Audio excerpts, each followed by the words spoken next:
Sabe aquelas pequenas coisas que fazemos todos os dias, quase sem pensar? E se eu dissesse que são exatamente elas que têm o poder de gerar transformações gigantescas na nossa vida? Hoje, a gente vai mergulhar fundo na ideia central do best-seller de James Clear, Hábitos Atômicos, para entender exatamente isso. A resposta, olha, é mais simples e muito mais poderosa do que parece. Vamos lá. Mas, para a gente entender de verdade a força dessas ideias, a gente precisa conhecer a história do autor. James Clear sofreu um acidente gravíssimo no colégio que quase tirou a vida dele. Ele não estava só tentando criar uns hábitos melhores. Ele estava literalmente reconstruindo a própria vida, pedacinho por pedacinho. E foi essa jornada de recuperação que deu origem a tudo que ele descobriu. Então, o que diabos é um hábito atômico? Pensa assim, é a menor pecinha possível de um sistema maior.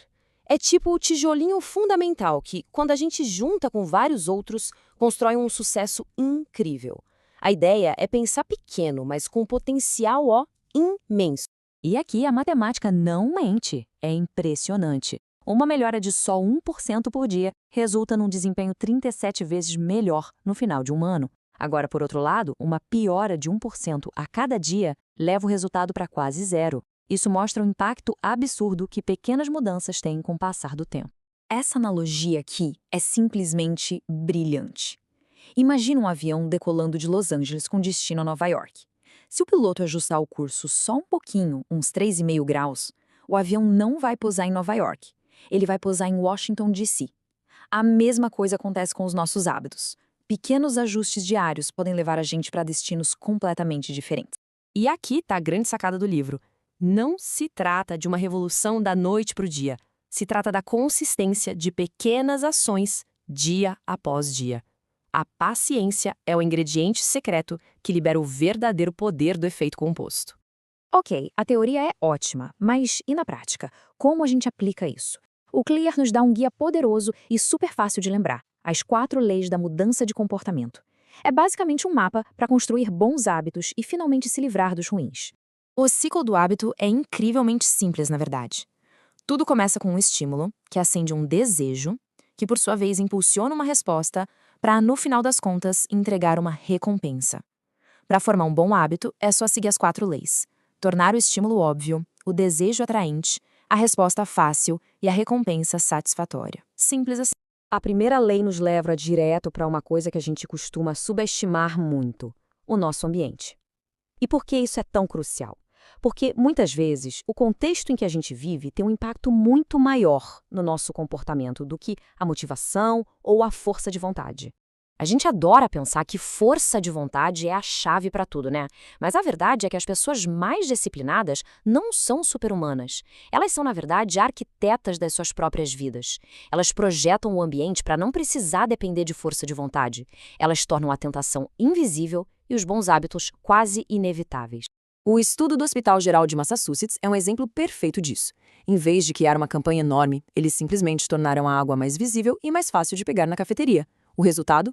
As vendas de refrigerante caíram e as de água dispararam. Isso prova que a escolha mais fácil quase sempre vence. E aplicar isso na vida é super direto e prático. Quer meditar? Tenha uma cadeira só para isso. Quer ler mais? Deixa um livro no travesseiro.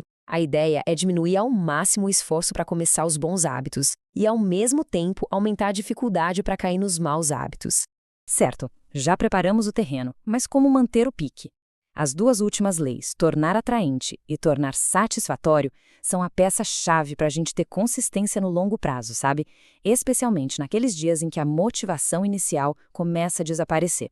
A forma como a gente enxerga nossos hábitos é crucial. Em vez de focar no sacrifício, a gente precisa focar nos benefícios. Não é sobre ter que fazer algo, mas sim sobre ter a oportunidade de se tornar uma versão melhor de si.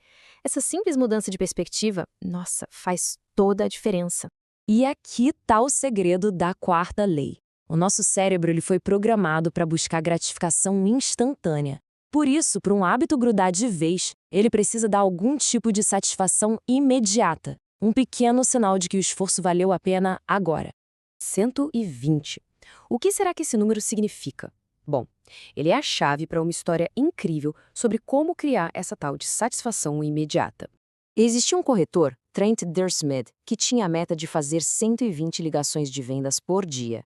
Depois de cada ligação, ele simplesmente pegava um clipe de papel de um pote e movia para outro pote que estava vazio.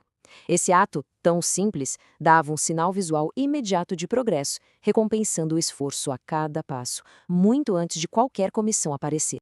É por isso que registrar os hábitos funciona tão bem. Ele torna o progresso visível, o que é absurdamente motivador. Cada cheque no calendário, cada clipe de papel movido, é uma pequena recompensa que reforça o comportamento e nos dá um empurrãozinho para continuar. E essa é a lição fundamental. O foco deve ser nos sistemas, não só nas metas. Pensa bem, vencedores e perdedores muitas vezes têm as mesmas metas. A grande diferença está nos sistemas de hábitos diários que eles colocam em prática com consistência. E assim a gente fecha o ciclo. O poder de verdade dos hábitos atômicos não está numa única ação, mas no efeito acumulado deles ao longo do tempo. É basicamente o juro composto do autoaperfeiçoamento em ação. Para terminar, fica aqui uma pergunta para reflexão. Não precisa ser nada gigantesco, só um pequeno ajuste de curso. Qual seria aquele pequeno hábito, aquela mudança de 1%, que, se praticada com consistência, poderia levar a um destino totalmente novo?